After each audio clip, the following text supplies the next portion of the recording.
আসসালামু আলাইকুম লিসেনার, আশা করি সবাই ভালো আছেন। তো আমি সরাসরি ঘটনাতে চলে যেতেছি।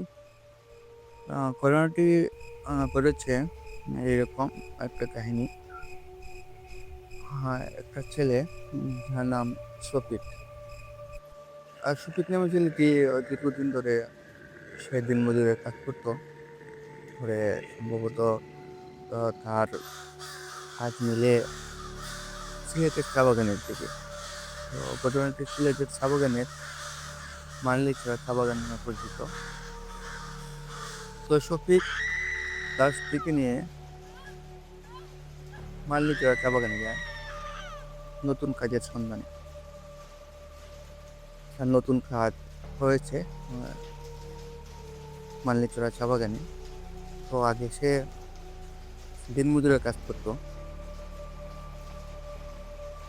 তো চা বাগানে স্থায়ীভাবে কাজ পেয়েছে শুনে সে আর দেরি করেনি। স্ত্রী রাহেলা, তার স্ত্রীর নাম রাহেলা। তো শফিক কি করলো, রাহেলাকে নিয়ে চলে গেল সেই মালনীচড়া চা বাগানে। তো স্ত্রী রাহেলা সেখানে যাওয়ার পরে দেখলো জায়গাটি অনেক শুনশান, পুরোনো বাংলো। এইরকম তারপরে রাহেলা এক সময় সুদীপ্ত বললো জায়গাটা অনেক শুনশান, তো ভৌতিক হরর টাইপের জায়গা। কিন্তু সুবিকে সব কত বিশ্বাস করে না। সে রাহেলাকে আশ্বাস দিয়ে ভূত টুত কিছু নাই, গরিবের বই মানে কি দেখি, তাও যদি চা বাগানে না খেতে পাই তো ওই ভূতের চেয়ে কোম্পানি বড় দিন। এই ছিল শফিকের কথা। যাই হোক, চা বাগানটা ছিল অপূর্ব সুন্দর।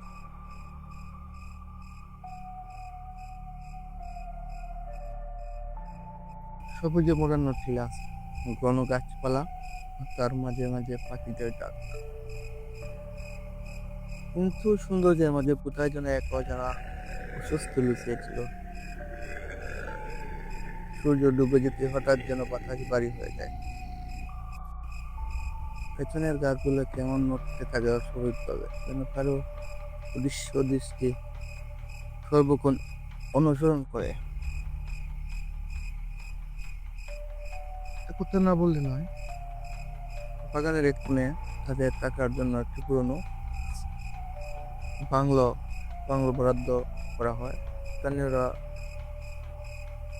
যাকে সাততলা ঘর বলতো।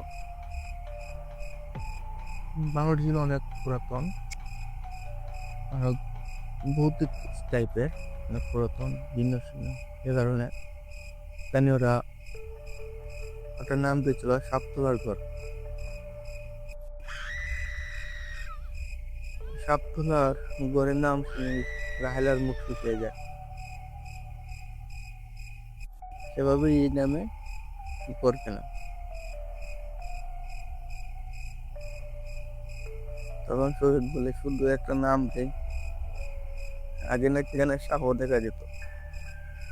সবাইকে সে কথা দিয়ে উড়িয়ে দেয়।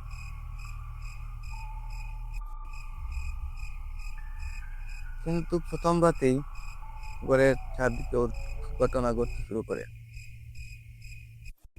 রাত প্রায় 12টা বাজে।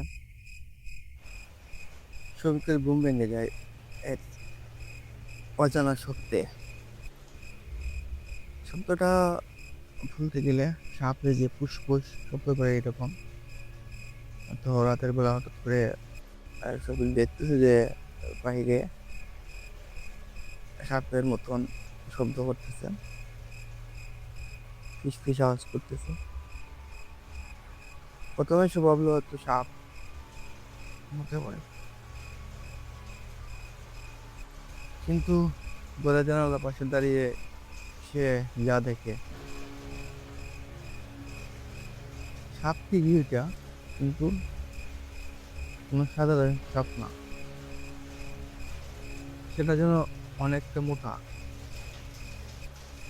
অজগরের ন্যায়। তার চোখ জল জল করছে লাল আগুনে। সাপটা জানালার দ্বারে দাঁড়িয়ে যেন তাকিয়ে আছে সরাসরি শফিকের দিকে।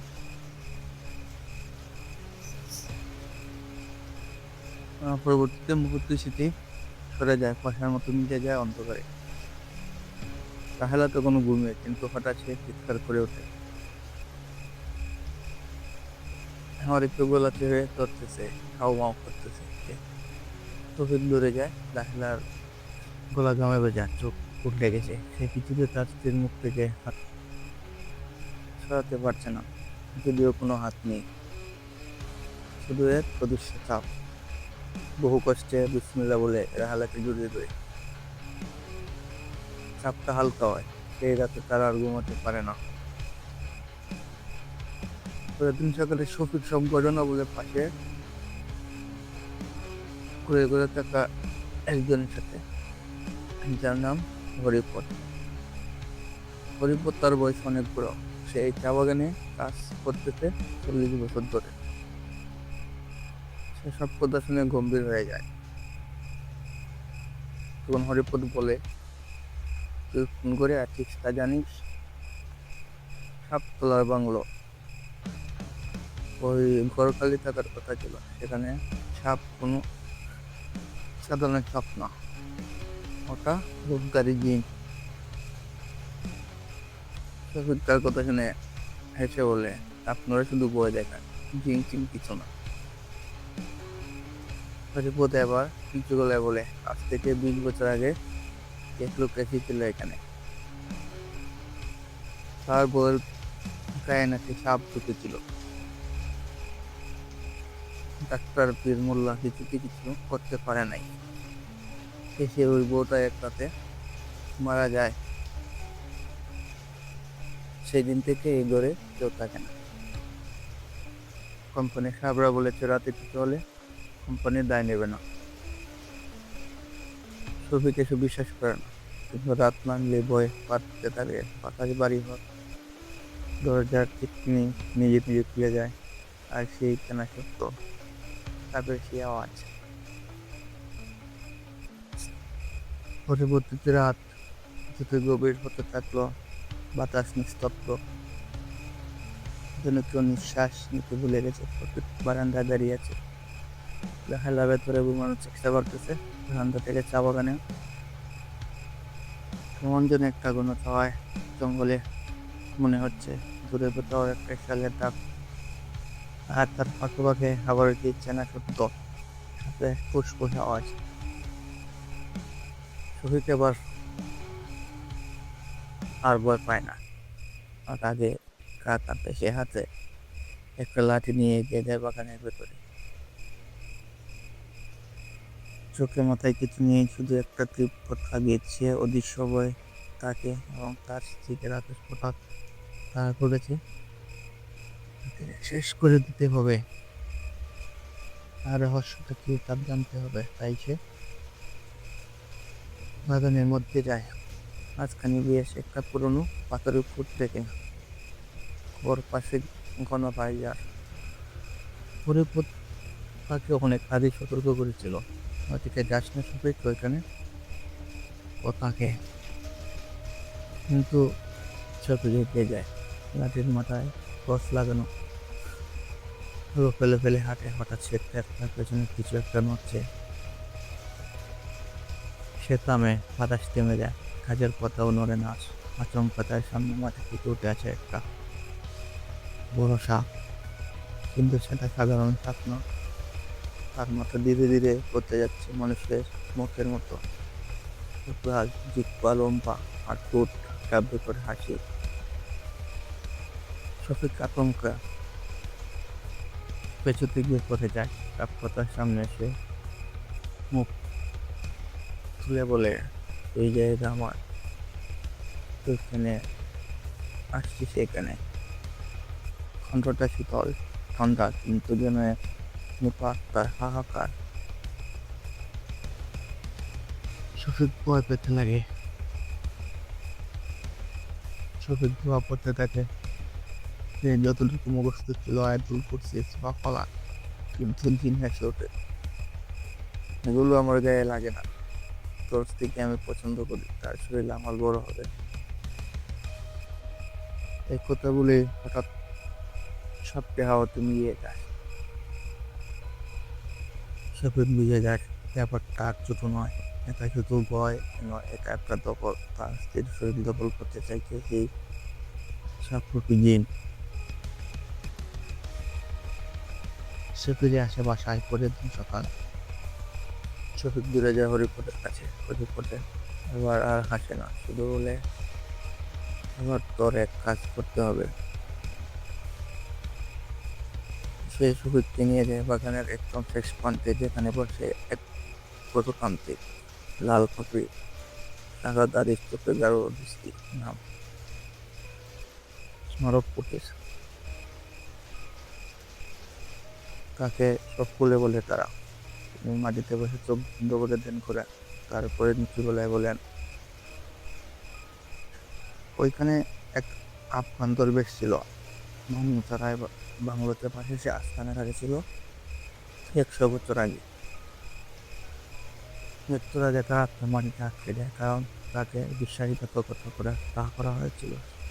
সেই আত্মা পরিচিত হয়েছে জিনে। সাপ সাপ হচ্ছে তার রূপ। যে নারীর শরীর সবচেয়ে পবিত্র, সেই শরীরই সে ঘর বানায়। তোর স্ত্রী সেই পবিত্র ঘর। শফিক এসব কথা শুনে একদম স্তব্ধ। সে বলে, আপনি আমাকে কিছু দিন, আমি কি ওকে বাঁচাতে পারবো কিনা? মারুফ ফকির এক বোতল রোহনের জল, কিছু কালো দো আর একটি ছোট চামড়া পুটলে দিয়ে বলেন, আজ রাতে লড়তে হবে, যদি পারিস তোর স্ত্রীকে বাঁচাতে তাহলে পারবি, না পারলে সে আর তোর থাকবে না। এটা বলে মারুফ ফকির আবার ট্রেনে বসে যায়। শফিক চলে আসে বাসায় রাত 12টা।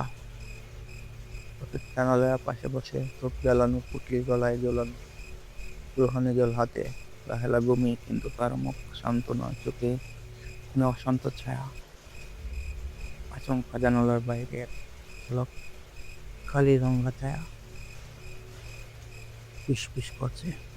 এবার দরজা নিচ থেকে খুলে যায়, বাতাস থেমে যায়। রাহেলা ধীরে ধীরে উঠে দাঁড়ায়, ঘুমের মধ্যে হাঁটছে, চোখ কাদা বন্ধ, ঠোঁটে ফিসফিস। সে আসছে, আমি যাচ্ছি কার কাছে। রাহেলা কথা বলতেছে আর ঘুমের মাঝে হাঁটতেছে। শফিক তাকে জড়িয়ে ধরে, তুমি কোথায় যাচ্ছ? তুমি আর কারো না। সে তখন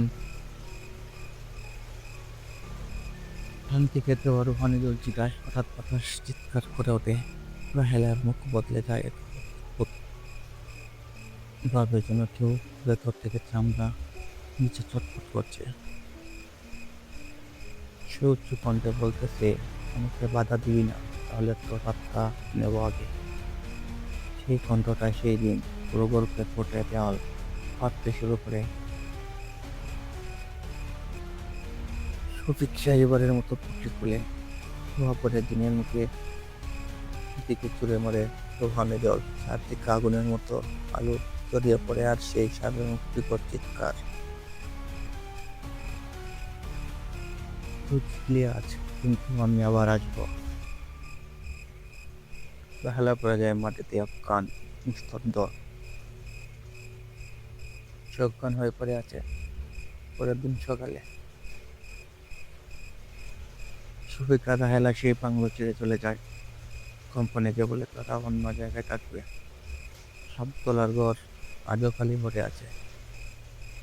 সন্ধ্যার পর যখন বাতাস কাঁপে, তখন দূর থেকে আবারও শোনা যায় সেই চেনা শব্দ। তারা জায়গা পরিবর্তন করে ঠিক, কিন্তু তাদের সাথে প্রতিনিয়তই ঘটনা করতে থাকে। পরবর্তীতে তারা ডিসাইড করলো তারা এই জায়গাতে থাকবে না। পরে তারা এই জায়গা ছেড়ে চলে যায় অন্য জায়গাতে, আর এই জায়গাতে কাজ করে না তারা। এই ছিল তার ঘটনা।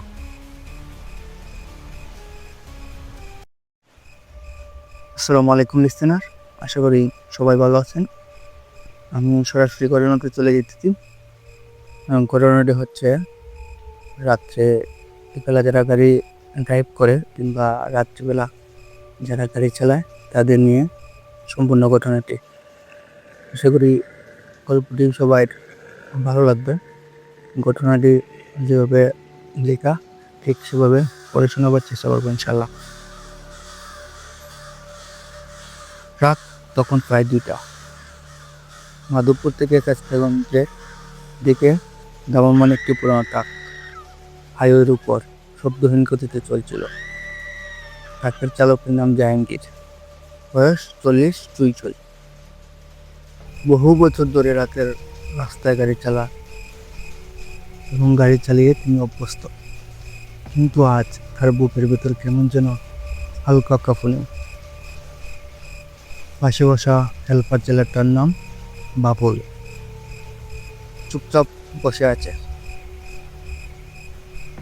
এমন চুপচাপ বাবুলকে আগে কখনো দেখেনি জাহাঙ্গীর। কিরে, তোর গলায় শুকায় গেছে নাকি? হালকা হাসি দিয়ে বলল জাহাঙ্গীর। বাবুল মুখ ফিরে শুধু বলল, ভাই কিছু একটা ঠিক নাই, আমার খুব অস্বস্তি লাগতেছে। জাহাঙ্গীরও সেই অস্বস্তিটা অনুভব করছিল, কিন্তু সেটা স্বীকার করতে চায়নি। তারা তখন একটা নির্জন জায়গার ভেতর দিয়ে যাচ্ছে। বাম পাশে পরিত্যক্ত একটা ইটভাটা আর ডান পাশে পুরনো একটা বন। হাইওয়ের এই অংশটা আলো কম, মোবাইলের নেটওয়ার্ক থাকে না বললেই চলে।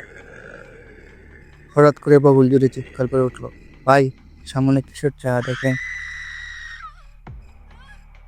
জাহাঙ্গীর ব্যাগ কষে দাঁড়ালো।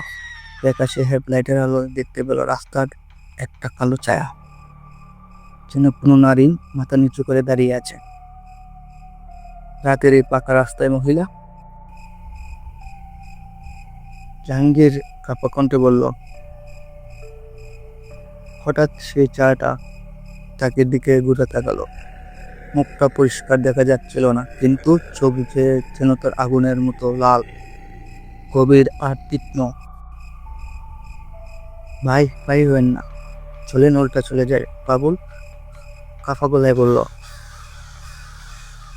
কিন্তু ঠিক সেই মুহূর্তে ট্রাক বন্ধ হয়ে গেল। তারপরে কিন্তু ইঞ্জিন চালু হয় না। টাটার ঘুরতেছে, ইঞ্জিন চালু হতেছে না। চারদিকে নিস্তব্ধ। সেই ছায়াটা আস্তে আস্তে ট্রাকের দিকে এগিয়ে আসতে শুরু করলো।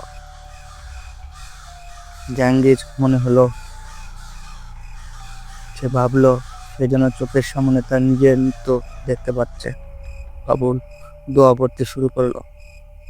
হঠাৎ ট্রাকের দরজা নিজে নিজে খুলে গেল। ঠান্ডা হাওয়ার ভেতরে ঢুকলো, আর সেই সঙ্গে এক বিষাদময় রাত ছমছমে গন্ধ। ছায়াটা এখন ট্রাকের একদম কাছে। জাহাঙ্গীরের চোখ পড়তে সে শুনল একটা ভেতরের গলা। একটা মহিলা কাঁদতে কাঁদতে বলতেছে, আমাকে ফিরিয়ে নাও, আমি এখানে ছিলাম, আমাকে কেউ খুঁজে পায়নি। জাহাঙ্গীর তখন গাড়ি ছেড়ে দৌড় দিতে চেয়েছিল, কিন্তু শরীর লড়ছে না। একটা অদৃশ্য শক্তি যেন তাকে চেপে ধরেছে। বাবুল তখন অজ্ঞান হয়ে পড়ে গেছে সিটের উপর। ঠিক তখনই অনেক দূর থেকে একটা বাইকের আলো দেখা গেল। হেডলাইটের তীব্র আলো ছায়াটা হঠাৎ মিলিয়ে গেল, যেন কিছুই ছিল না। ট্রাক আবার নিজে স্টার্ট নিল। জাহাঙ্গীর খুনের মতো বাবুলকে টেনে তুলে ট্রাক চালিয়ে দিল। কাঁদতে কাঁদতে ফেস্তাগঞ্জ পৌঁছানোর পর ওরা দুজনে হাসপাতালে ভর্তি হয়েছিল। সেই রাতে বাবুলের জ্বর 103 ডিগ্রি, আর জাহাঙ্গীর সারা রাত কথা বলতে পারেনি। পরের দিন সকালে এক বৃদ্ধ হাসপাতালে ওয়ার্ডে এসে পড়ল। তোমরা নিশ্চয়ই সেই ইটভাটার পাই দিয়ে গিয়েছিলে, শুনেছি। সেখানে এক মেয়ে অনেক বছর আগে মারা গিয়েছিল, গর্ভবতী ছিল সে। কেউ খুঁজে পায়নি তার লাশ। মাঝে মাঝে তার আত্মা পথ আটকে দাঁড়ায়। স্বাস্থ্যগঞ্জ হাসপাতালে রাত কেটেছে আতঙ্ক আর অস্থিরতায়। সকালে জাহাঙ্গীর অনেকটা সুস্থ বোধ করলেও বাবুল এখনো নিঃশব্দ, চোখ খুলেনি। ডাক্তার বললেন ও মানসিকভাবে প্রচন্ড ধাক্কা খেয়েছে। হাসপাতালের বারান্দায় দাঁড়িয়ে জাহাঙ্গীর বারবার নিজের অভিজ্ঞতার কথা ভাবছিল। কিভাবে সম্ভব?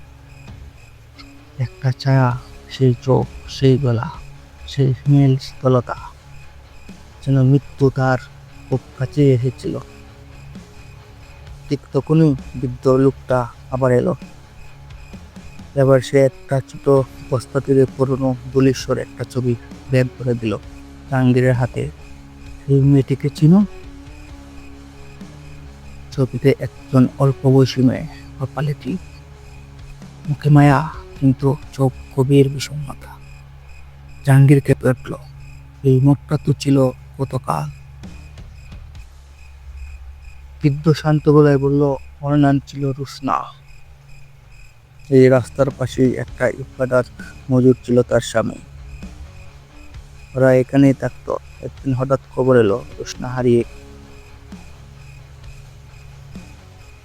মাসখানেক পরে কেউ ওর হাড়গুলো খুঁজে পায়নি, কিন্তু লোক মুখে শোনা যায় ও আত্মহত্যা করেনি, ওকে মেরে ফেলা হয়েছিল।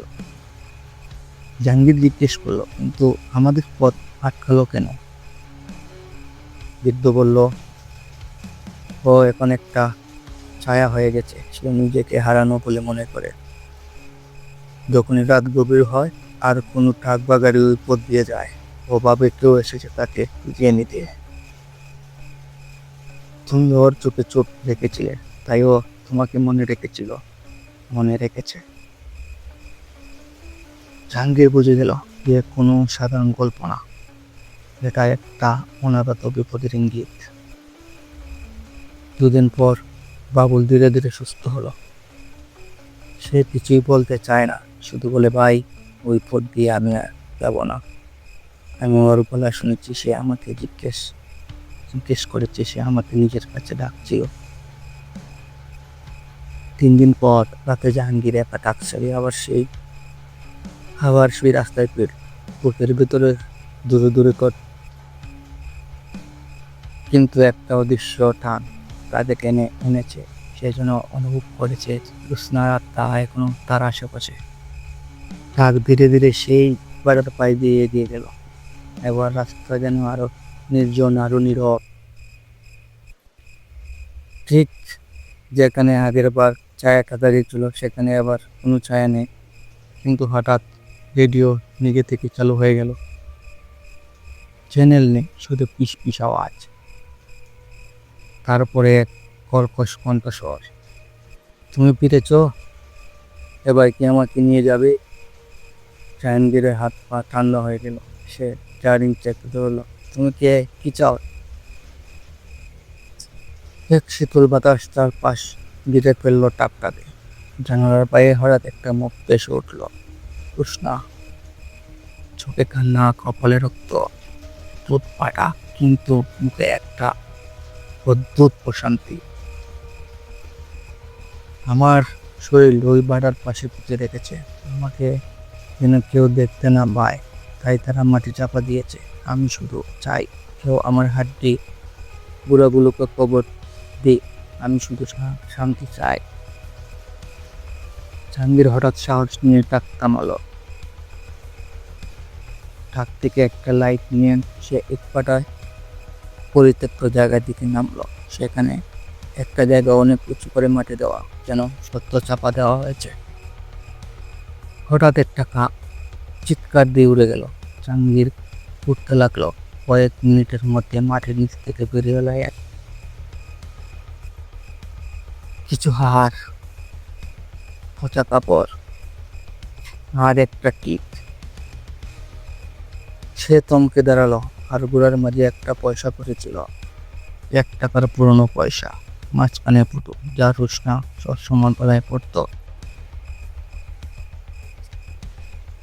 তারপরে সে জাহাঙ্গীর কি করবে ভাবতেছিল। পরে সে এমন অবস্থায় পার্শ্ববর্তী একটা মসজিদের পাশে গেল, সেখান থেকে ইমাম সাহেবকে নিয়ে আসলো। ইমাম সাহেবকে নিয়ে আসার পরে সাথে আরো 2-3 জন গ্রামবাসী আসলো। আসার পরে তারা আবার এই কবরস্থানের কাছে আসলো। আসার পরে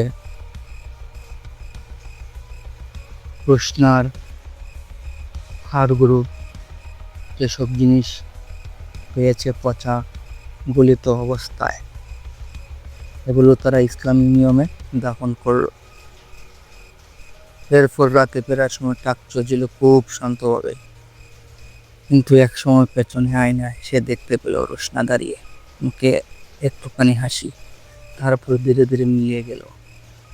সেই রাতের পর থেকে ওই ইটপাটার পাশে আর কেউ ছায়া দেখেনি।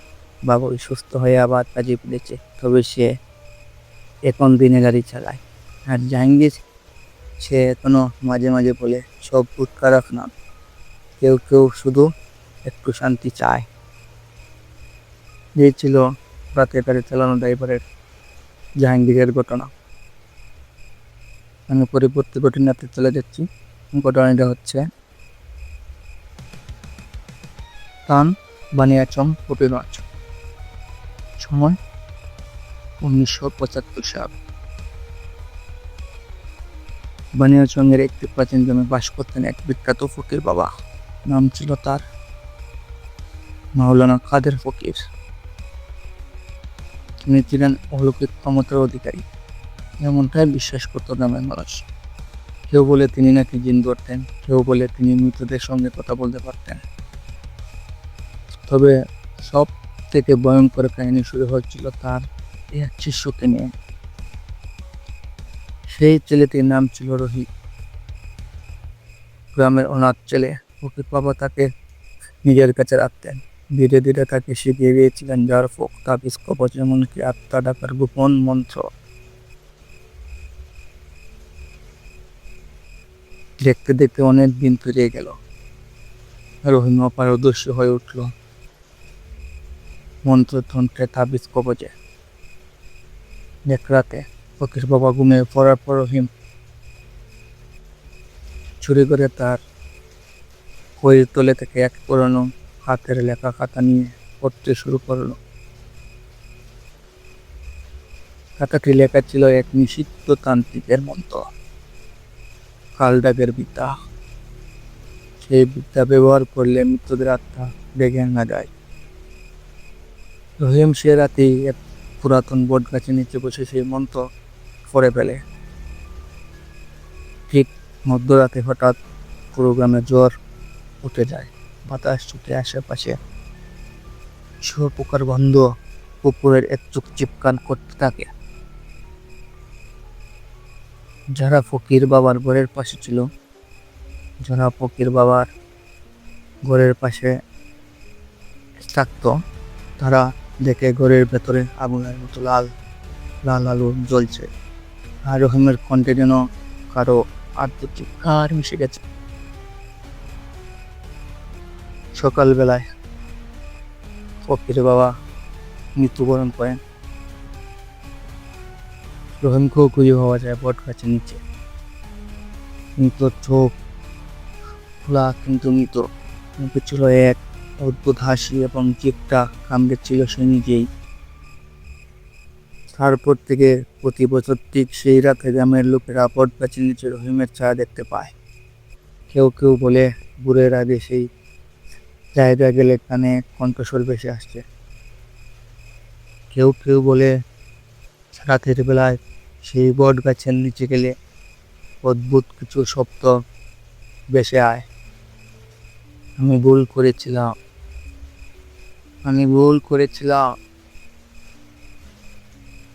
আর ফকির বাবা তাকে কখনো দেখা যায়নি।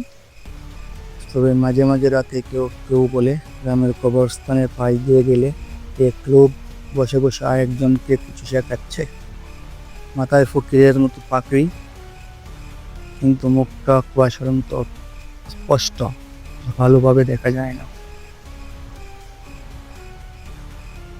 এই ছিল ফকির বাবা ও তার শিষ্যের ভয়াবহ ঘটনা। আমি পরবর্তী জীবনে চলে এসেছি। ঘটনাটি আশা করি সবার কাছে ভালো লাগবে। ঘটনাটি ঘটেছে হবিগঞ্জ জেলার চুনারপাট গ্রামে। হবিগঞ্জ জেলার চুনারঘাট উপজেলা বেশ চুপচাপ, সবুজে বেড়া একটা জায়গা। চা বাগানের গান, পাখির ডাকার, দূরের পাহাড়ে নিষ্পাশে একটা অনন্ত প্রাচীনতা মিশে আছে এই জায়গাটায়। এই শান্ত পরিবেশের ভেতরে কিছু এমন কাহিনী গড়ে উঠেছে যেগুলো দিনের আলো ভুলে তাকেও রাত নামতেই দিতে চায়। আর এমনই এক রাতে ঢাকা থেকে আগত প্রত্নতাত্ত্বিক ডক্টর আরিফুল ইসলাম এসে পৌঁছান চুনারঘাটের এক পুরনো জমিদার বাড়িতে। বাড়িটার নাম রায়ের কুটি। 1857 সালের দিকে নির্মিত হয়েছিল এটি। তখনকার এক জমিদার বাড়ি। জমিদারের নাম হেমন্তনাথ রায়ের ভাই বাবার হিসেবে। কিন্তু আশ্চর্যজনকভাবে জমিদারের বংশটি হঠাৎ করে বিলুপ্ত ঘটে 1924 সালে। কারো জানা নেই কেন বা কীভাবে। সবার মুখে শুধু কানাঘুষা। রাত নামার পর ওই বাড়ির ভেতর থেকে কান্নার আওয়াজ আছে। দেখা গেছে চাঁদের কান নিচে চন্নারি দাঁড়িয়ে আছেন, সাদা কাপড় পরা, সাদা শাড়ি পরা। এসব গল্প অনেক দিন ধরে চলে আসছে। ডক্টর আরিফুল হক এসব কুসংস্কার শেষ করে এলেন। তিনি এসেছেন ইতিহাস করতে, ভূত নয়। তবে রাতের প্রথমটায় কিছু অদ্ভুত ঘটনা ঘটতে শুরু করল। রায়ের কুটির সামনে দাঁড়ালে মনে হয় যেন সময় এখানে থেমে আছে। বিশাল হওয়ার ফটো, গা এখন নড়িচা ধরা, খালের সাক্ষ্য হয়ে দাঁড়িয়েছে। ভিতরে ঢুকতেই ডক্টর আরিফুলের মনে হলো যেন কিছু একটা তাকে লক্ষ্য করেছে। হালকা শীতল হাওয়া বইছে, অথচ দিনটি ছিল অনেক বড়। তিনি বাড়ির ভেতরে পা রাখলেন। হাটের মেঝে কোকে উঠল। তার পায়ের নিচে দেওয়াল রং চিহ্ন, তবুও কোথাও কোথাও অদ্ভুতভাবে যেন আপনার কিছু চিহ্ন যেতে আছে। পুরনো শঙ্খ, ত্রিশূল আর কিছু লেখা, যা সমৃদ্ধি সংস্কৃত ভাষার। তার সঙ্গে ছিল স্থানীয় সহকারী, যার নাম শাকিল। স্যার, জায়গাটা অদ্ভুত লাগে, আপনি কি রাতেও হ্যাঁ থাকবে? আরে শাকিল, ভূত পেত বলে কিছু নেই, এসব শুধু গায়ের লোকের গালগপ্প। শাকিল একটু কাপা গলায় বলল, তবুও স্যার, কেউ এখানে রাত কাটায় না। এর সময় একজন দারোয়ান ছিল, কিন্তু কিন্তু কি, সে নাকি এক রাতে উদাও হয়ে যায়। আর তার উপরে শুধু এক জোড়া পায়ের চাপচুপ, ছাদ থেকে নিচে নামা, কিন্তু কোনো উপরে ওঠার চিহ্ন নেই। ডক্টর শুধু হেসে উঠলেন। এসব গল্প তো আমরা গবেষণায় পুরা সাথে, চলো ভেতরে বোরগুলো দেখি। তারা ঘুরতে ঘুরতে পৌঁছালেন উপরের তলায়, যেখানে জমিদারের ব্যক্তিগত লাইব্রেরি ছিল তুলে দাঁড়ানো। দরজা ছিল অর্ধেক খোলা। ভেতরে ঢুকতে এক চাকসা গন দিয়ে ভরে গেল পরটা, পুরোনো কাগজ, কাঠ আর যেন পচা কিছু। হঠাৎ করে বাতাসটা থমকে গেল। চারদিকে অদ্ভুত স্তব্ধতা নেমে এলো। একটা দাতব শব্দ, ঠিক যেন মেঝের উপরে কিছু লোহার জিনিস টেনে নেওয়া হচ্ছে। ডক্টর আরিফ পেছনে তাকালেন। স্বাভাবিকভাবে কিছুই নেই, কিন্তু শাকিল তখন কাঁপতে কাঁপতে বলল, স্যার, আমি দেখেছি ঘরের কোনায় এক ছায়া, এক নারীর মতো সাদা কাপড়ে। ডক্টর আরিফ চুপ করে তাকলেন। কিছু একটা যেন তিনিও অনুভব করলেন। তারপর হঠাৎ দরজা বন্ধ হয়ে গেল জোরেই, আর বইয়ের তাকের ভেতর থেকে যেন কারো বলা এলো, তোমরা কেন এসেছ? দরজাটা জুড়ে বন্ধ হওয়ার পরে ধরে নিঃশব্দতা নেমে এলো। শুধু সাকিরের কাপা নিঃশ্বাস আর বাতাসে দুলে একটা পর্যানিত শব্দ। ডক্টর আরিফ সাহেব সাহস করে এগিয়ে গেলেন দরজা থেকে, কিন্তু দরজা যেন ভেতর থেকে সে যেন আটকে রেখেছে। সাকিব আলোটা একটু উপরে, তাকের দিকে ধরো। আলোর নিচে ধরা পড়লে একটা পুরনো কাঠের বাক্সের গায়ে লাল রঙের আঁচড়ের তোদা, যেন কারো নখের আঁচড় হতো। ডক্টর আরিফ ধীরে ধীরে বক্সটা খুললেন। ভিতরে একটা ধূসর কাপড়ে মুড়ানো পুরনো ডায়েরি। কাগজগুলো প্রায় নষ্ট, কিন্তু কিছু লেখা আছে এখানে, খুলে যাচ্ছে। ডায়েরির প্রথম পাতায় লেখা, 1 ফাল্গুন 1924। আজ রাতে আর পারছি না। হেমন্ত বাবুর আদেশে রক্তপাত। আমি তা সহ্য করতে পারছি না। রক্তে ভেজা অরুন্ধতী সে আর নেই। স্যার, অরুন্ধতী? ডক্টর মুঞ্চগুলা বললেন, সম্ভবত জমিদারের কন্যা বা কেউ শিখে দেন। এই নামটা এখানকার কেউ বলেছিল? সাথে মাথা নাড়ল। হ্যাঁ স্যার, তবে আমার দাদার মুখে শুনেছি এবারে এক নারী নাকি রাতের আধারে পুকুরবাকে জীবন্ত খবর দেওয়া হয়েছিল।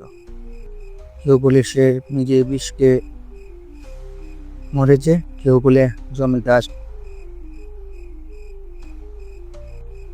পরপরই।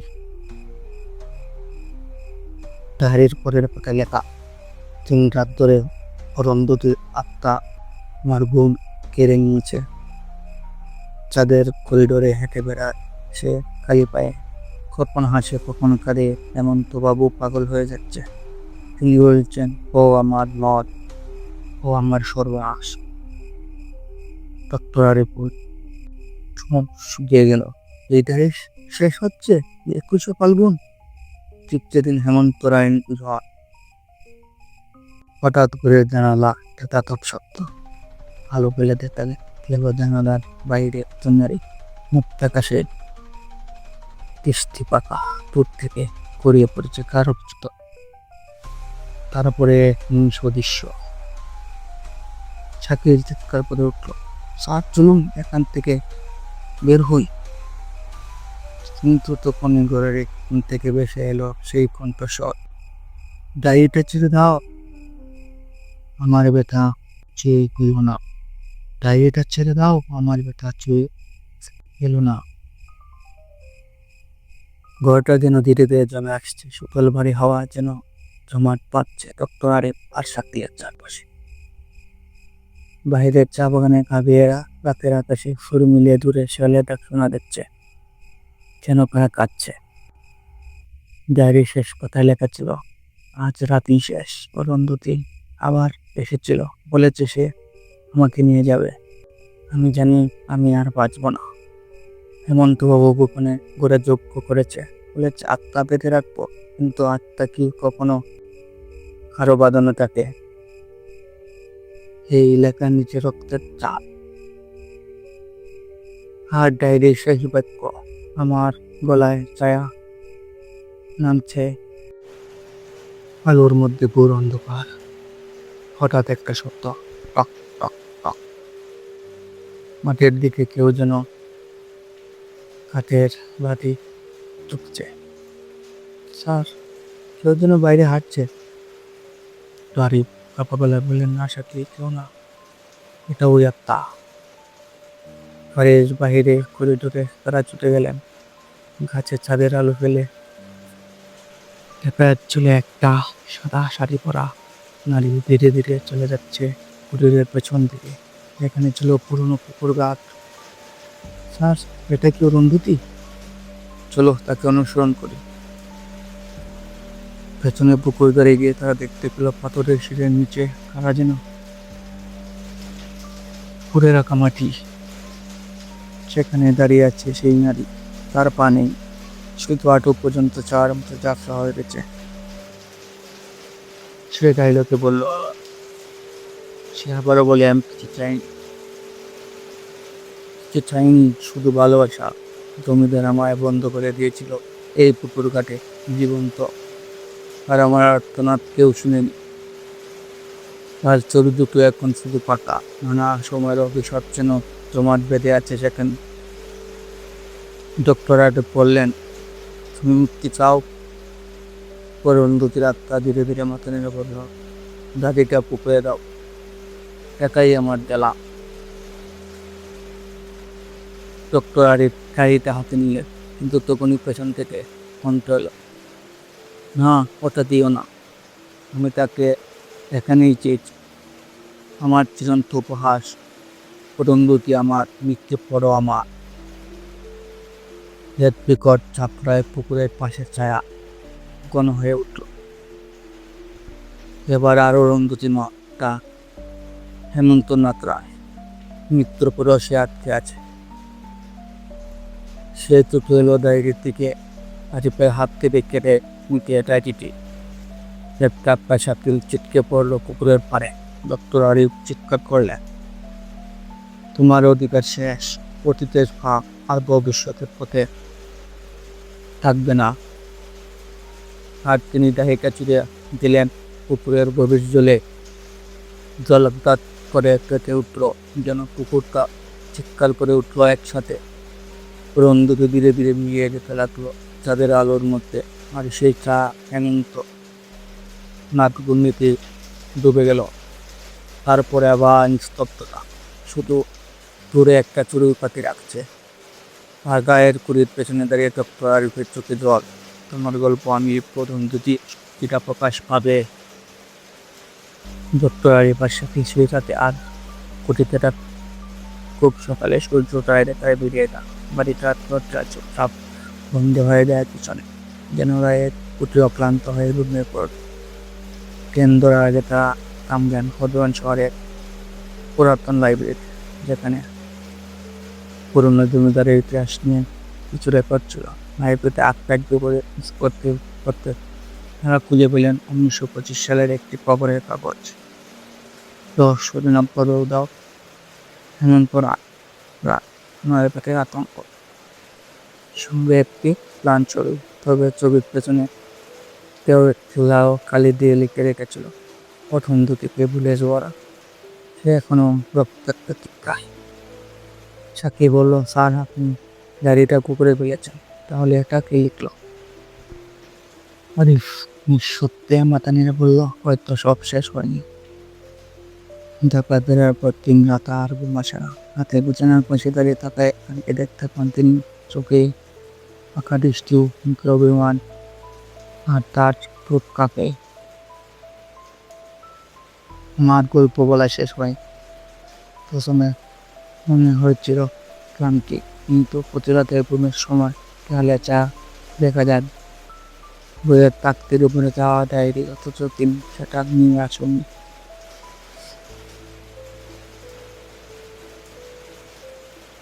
তার দেখতে একদিন সকালে পাওয়া যায় একটি পেজ, হাতের লেখায় সেই একই লেখা, তুমি আমার নাম জানবে, আমার দেখাও তোমার হলো। সাক্ষীর বিল ফোন করে এতক্ষিত কণ্ঠে, শ্বাস, আমার ঘরে একটা মহিলা আসে, আমি দরজা বন্ধ করে রাখি, তবু আয় না, তাকে দেখি।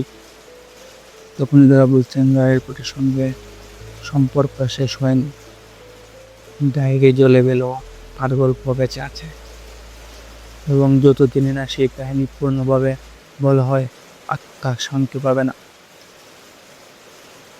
1898 সাল, রায়ের কোটি। অরুন্ধতী ছিল সেই সময় তার জমিদার হেমন্তনাথ রায়ের দুঃসম্পর্কে আত্মীয়তা। সে পড়াশোনা করতে কলকাতায়, কিন্তু বিষ্ণুর ছুটিতে আসতো সোনার ঘাটে। তাকে কুটিতে সময় একটা গোপন আলোচনা ছিল। সে নাকি নতুন চাঁদের নিচে দাঁড়িয়ে কিছু বলতো, কারো সংঘর্ষতা বলতো, অথচ সেখানে কেউ ছিল। কিন্তু হেমন্তনাথ রায় তাকে ভালোবাসতে শুরু করেন। এক সময় পরিণত স্বস্তির জমিদার ধীরে ধীরে ভালোবাসার চালে জড়িয়ে পড়ে। অরুন্ধতী যখন বুঝতে পারে তখন অনেক বের হয়ে গেছে। এক রাতে যখন সে পালিয়ে যাওয়ার চেষ্টা করলো, তখন কুটির পুরনো পাহাড়কে দিয়ে তাতে ধরে আনা হয়। আসসালামাইকুম দেখুন, আশা করি সবাই ভালো আছেন। আমি আপনাদের সামনে আর 3টা ভয়ঙ্কর ঘটনা নিয়ে আসছি। আশা করি সকলের কাছে ঘটনাটি অনেক ভালো লাগবে। তো আমি বেশি কথা না বলে সরাসরি ঘটনাটি বলে দিতেছি। ঘটনাটি মূলত আমি আমার এক ভাইয়ের কাছ থেকে শুনছি। তো তার সাথে শেয়ার করতে ওনার একজন ফ্রেন্ডকে, তো ভাই যেভাবে আমাকে বলছে, তো আমি এইভাবে বলার চেষ্টা করব। ঘটনাটা আমি ওনার কাছ থেকে যেভাবে শুনছি, তো আমি সেভাবে বলার চেষ্টা করতেছি। আর ঘটনাটা হচ্ছে এরকম, রাত তখন প্রায় 3:45, স্তব্ধতা যেন ঘিরে ফেলেছে প্রোগ্রামটা। হঠাৎ করেই আমার ঘুমটা ভেঙে গেল। জানালার কাছে টক টক শব্দ, যেন কেউ বাইরে থেকে বরাবর জানালায় আঘাত করছে। আমি ভাবলাম হয়তো বিড়াল বা কুকুর হবে, কিন্তু চোখ মিলিয়ে দেখি ঘরের ভেতরে জানালার পর্দা নড়ছে, অথচ জানালাটা বন্ধ। জানালার দরজাটা বন্ধ অবস্থায় আছে। আমি উঠে বসলাম, দুধ ফুক করছে। পানি খেতে গিয়ে একটি গ্লাসটা মেঝেতে পড়ে আছে, ট্যাঙ্গি খুরমা। তো চোরাতে দিঘি টেবিলে রেখেছিলাম। তখনও বিশ্বাস হচ্ছে না, কিছু একটা যেন ঠিক নেই। সেটা বুঝতে পারছিলাম। হঠাৎ দরজাটা খড়খড় করে নড়ে উঠলো। প্রয়োজনে বাহির থেকে ধাক্কা দিচ্ছে।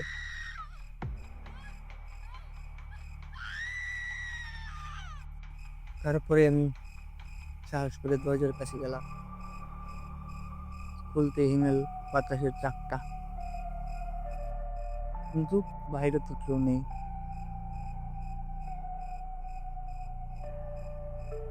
আমি বাইরে ভালো করে চারদিকে তাকালাম, কিছু দেখতে পেলাম না। পরে আমি আবার আমার রুমে চলে আসলাম। কিছুক্ষণ যেতে না যেতে আবার সেই শব্দ। আমি কিছু বুঝে উঠতে পারছিলাম না তখন। পরে আমি আবার দরজাটা খুললাম। দরজা খোলার সাথে সাথে তো ধোয়ার মতো একটা সাদা ছায়া দেখতে পেলাম, যেটা ধীরে ধীরে সিঁড়ি বেয়ে নামছে। কি ভয়ঙ্কর একটা চেহারা! আমি হতবাক, পা যেন নড়ছিল না, কণ্ঠ শুকিয়ে গেছে। কারো পরিচয়টা হলো, সেটা আমি সারা জীবনেও ভুলতে পারবো না। হঠাৎ করে লাইট নিতে গেল, লুটপুটে অন্ধকার। জানালার পাশে আবার একটু ছায়া। এবার চোখ দুটি লালচে জল জল করছে, যেন আমাকে গিলে ফেলবে। আমি কি করবো তখন বুঝে উঠতে পারছিলাম না। কি বলবো, আমার মুখের বাহির ছিল না তখন। তখন আমি এক তীব্র চিৎকার দিয়ে অজ্ঞান হয়ে পড়ে যাই। আমার আর কিছু মনে নেই। সকালে উঠি, আমার মা বাবার ডাকে। তারা বলল, রাতে আমার ঘর থেকে ভয়ানক শব্দ শুনেছে।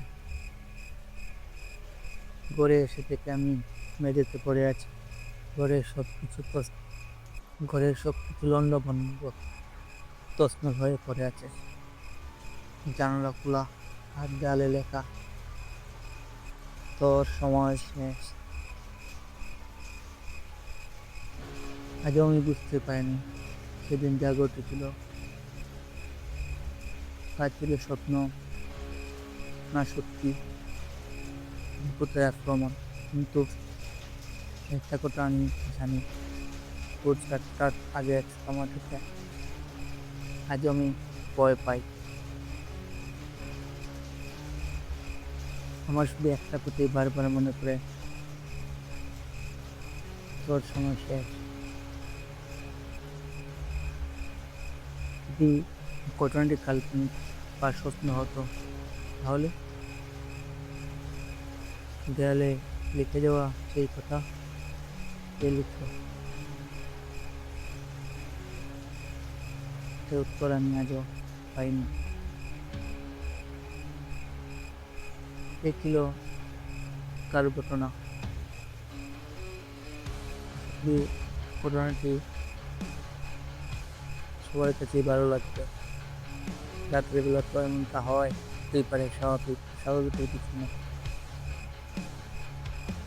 তো লিসেনার, আপনারা যখন রাতের বেলা ঘর থেকে বের হবেন, কোনোভাবে সতর্ক হয়ে বের হবেন, অথবা দরজা খোলার সাথে সাথে দেখতে পারেন এমন কিছু যা কল্পনাই করা যায় না। আমি সরাসরি চলে যাচ্ছি দ্বিতীয় ঘটনাতে। ঘটনাটি হচ্ছে এরকম। আজ আমি শুনতে যাচ্ছি একটি ভয়ঙ্কর সত্যি ঘটনা, যেখানে কালো জাদু, অস্ত্রের শক্তি আর মৃত্যু একসাথে মিশে গেছে। এই ঘটনাটা ঘটেছিল সুনামগঞ্জ জেলার এক প্রত্যন্ত গ্রামে, নাম বাগমারা।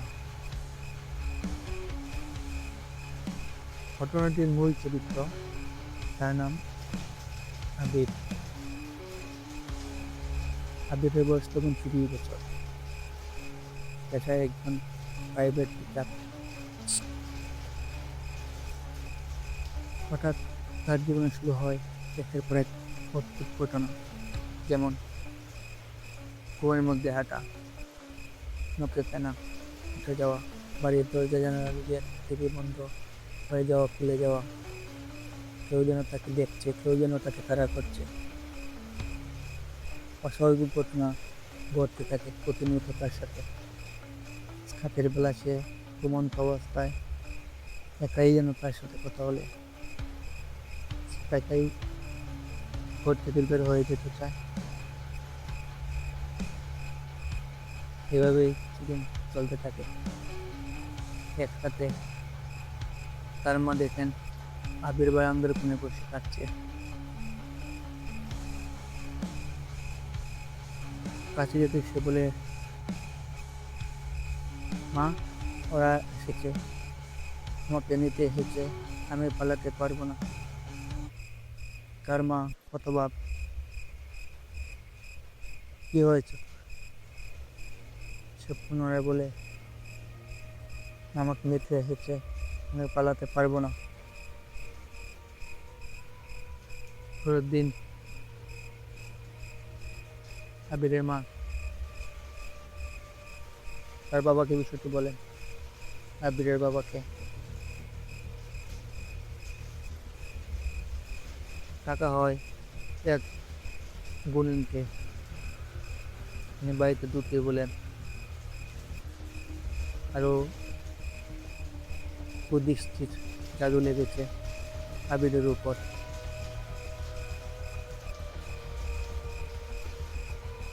আবিরের পরিবারের লোকজন শুনে অবাক, হতভম্ব হয়ে দাঁড়িয়ে নাতি জিজ্ঞেস করে, আমাদের তো কেউ নেই, সত্য বলতে তো নেই কেউ যারা এরকম কিছু করতে পারে। স্টুডেন্ট কোনো উত্তর দেয় না, সে শুধু বলে, অনেক আগেই কেউ ওর ছবি নিয়ে কালী পূজায় বলি দিয়েছে।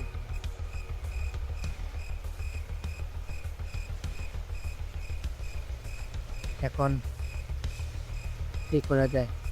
ফ্যামিলি সবার চিন্তা হতে লাগলো। পরিবারের সবাই চিন্তিত, কীভাবে তাকে এই কালু জাদু থেকে মুক্ত করা যায়। শুরু হলো রিচুয়াল। দিন-রাত ধরে চলে যজ্ঞ টান এবং কালী মূর্তির পায়ে জল দেওয়ার রিচুয়াল। এক রাতে আচমকা বাড়ির তাদের উপর হাহাকার ধ্বনি। কে যেন চিৎকার করছে, সে আমার, সে আমার। তবে সেই তান্ত্রিক গুণিন বলেন, আপাতত ঝামেলা শেষ, কিন্তু কালো জাদু পুরোপুরি কাটেনি। যে করেছে সে এখনো বেঁচে আছে।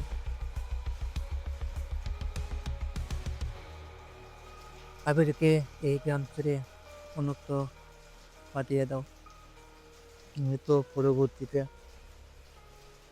আরো প্রবলেম হতে পারে। পরবর্তীতে আবিরকে সেই গ্রাম থেকে অন্য গ্রামে পাঠানো হয়। সে এখনো বেঁচে আছে, কিন্তু আজও রাতে শুনে কে যেন তাকে ডাকে, আবির ফিরে আয়, আবির ফিরে আয়।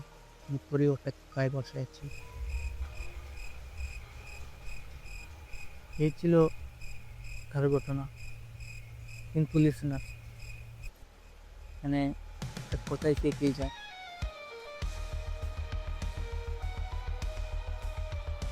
আপনিও কি এমন কোনো অভিজ্ঞতার শিকার হয়েছেন? জানাতে ভুলবেন না, কমেন্ট বক্স আপনাদের জন্য খোলা আছে। অবশ্যই আমার এই চ্যানেলটি সাবস্ক্রাইব করবেন এবং আরও বহনস্বর কাহিনীর জন্য অপেক্ষা করবেন। এখন আমি যে ঘটনাটি শেয়ার করতে যাব, ঘটনাটি ঘটে আমার মামার একজন ফ্রেন্ডের সাথে। ঘটনা বলে নয়, আমার মামা ঢাকাতে থাকেন। আমার আপন মামা না, দূর সম্বন্ধে আত্মীয়। আর এই ঘটনাটি ঘটে আমার মামার বন্ধুর সাথে। তো আমার মামা বন্ধুর কাছ থেকে ঘটনাটি কালেক্ট করেছেন। ওনার মতো আমি আপনাদের সামনে উপস্থাপন করার চেষ্টা করব।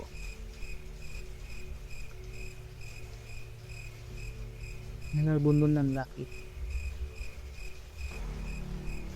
তো আমি রাকি বলে সম্বোধন করছি, যেহেতু উনি আমার মামা।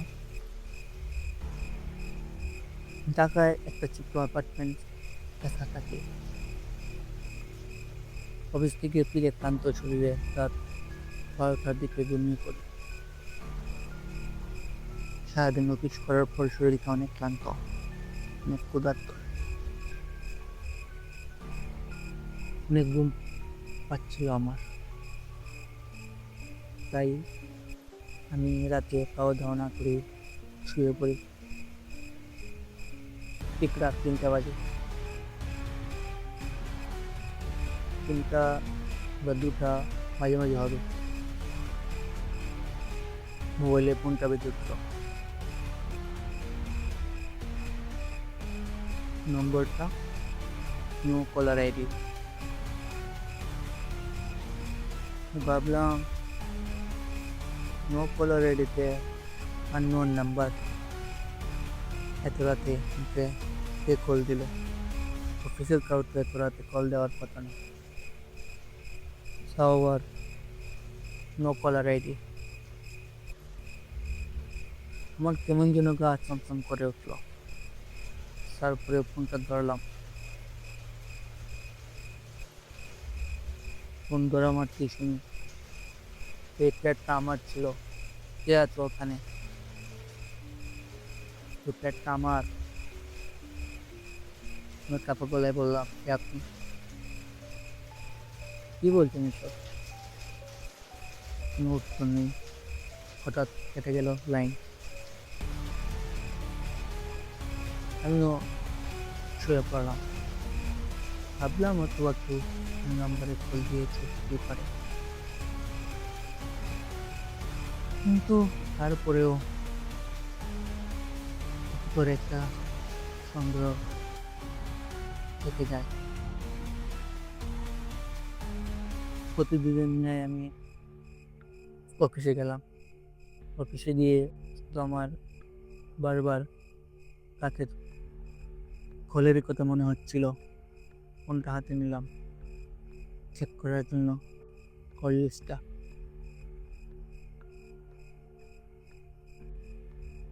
কল লিস্ট চেক করতে গিয়ে আমি পুরাই হতভম্ব হয়ে গেলাম। কিছুই নেই, ফোনটাই বাজিনি হাতে। পরপর 3 রাত একই সময় ফোন আসা শুরু করে আমার ফোনে। আমি ফোন রিসিভ করি, অপর প্রান্ত থেকে বলে সে শুধু আমার যে তুমি আমার মেঝেতে রক্ত লেগে আছে, মোচটা আমি পিটছি, একটা আমার। কথা শোনার পরে আমি অনেকটাই ভয় পেয়ে যাই। ভাবলাম কেন আমাকে কল দেওয়া হচ্ছে, যে আমার সাথে এরকম করতেছে। ভাবলাম আত্মীয় স্বজনের মধ্যে হয়তো কেউ ভূতের ভয় দেখাচ্ছে আমাকে, কিন্তু না, আমি এক পদে অতিষ্ঠ হয়ে গেলাম। আমি অতিষ্ঠ হয়ে গিয়ে বাড়ির কেয়ারটেকারকে জিজ্ঞেস করি, এই পার্টির ইতিহাস কি, একটু বলুন। ওই দিন যাবৎ আমার মোবাইলে রাতের বেলা আমার নাম্বার থেকে ফোন আসছে। ফোন রিসিভ করে আমার শুধু বলে, ব্যাগটা আমার রক্ত মেঝেতে লেগে আছে, হচ্ছে কিছু দেওয়াটা আমি পিচ্ছি, আমি আসছি।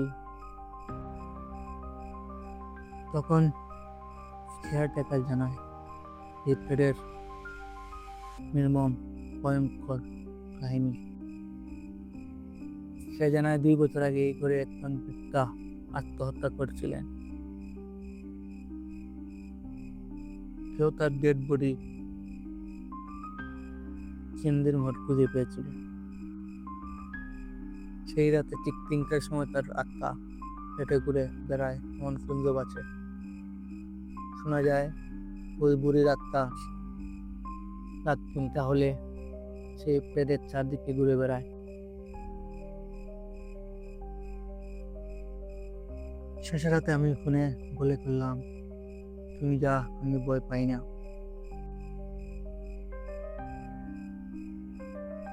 আমি অপেক্ষায় বসেছিলাম কবে কখন ফোন আসবে, হাতে আমার ঘুম আসে নাই। বসা কল আসতে আমি বলে ফেলি, তুমি যা, আমি ভয় পাই না। কাকি মামা বলেন, তুমি যা, আমি ভয় পাই না। আমি এসব বোধ করতে বিশ্বাস করি না, আত্মা বলে কিছু নেই, আমার ভুল ধারণা। তারপরে সত্যটা ভয়ঙ্কর গর্জনে বেড়ে যেতে থাকে। দরজার টুকটুকি ফোনটা আবার কেটে গেল। আমি ঘুরে দেখি আমার ঘরের দরজা আধা খোলা, আর ঘরের মেঝেতে রক্ত। রাত গর্জনে বলছে সে, আমি তো তোমার সাথেই আছি, তোমার ঘরের ভেতরে।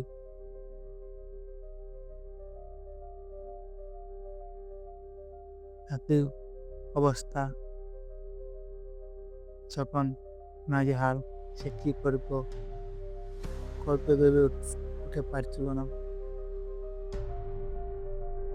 যখন সে অজ্ঞান হয়ে গেল, পরের দিন সকালে যখন তার ঘুম ভাঙলো, তখন সে দেখে মেঝের কোণে পড়ে আছে, কিন্তু